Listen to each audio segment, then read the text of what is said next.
কতদিন শাকের মধ্যে ফুল ফুটছিল কি সুন্দর। হচ্ছে আমাগো জমির ভিডিও। এগুলো হচ্ছে এই যে নতুন নতুন কিছু মরিচ গাছ লাগানো হয়েছে, লাল শাক লাগানো হয়েছিল, লাল শাক উঠায় সব খাই ফেলাইছি। এখন শুধু মরিচ আর আছে, কলমি শাক আছে এই জায়গায়। আরও অনেক কিছু লাগাবো, এই যে মূলা শাকও লাগাইছিলাম কিন্তু হয় নাই, কিছু হয়েছে আবার কিছু হয় নাই। পালং শাকও লাগানো হয়েছিল,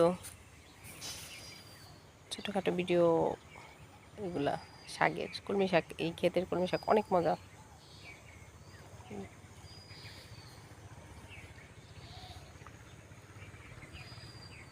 পুরাটাই আমাদের জমি।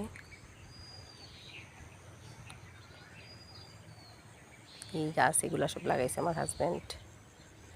এই পুরা বাউন্ডারি এগুলো সব আমাদের। আশা করি সামনে আরও অনেক গাছ লাগানো ওই জায়গায়, আর অনেক কিছু চাষ করা হইব।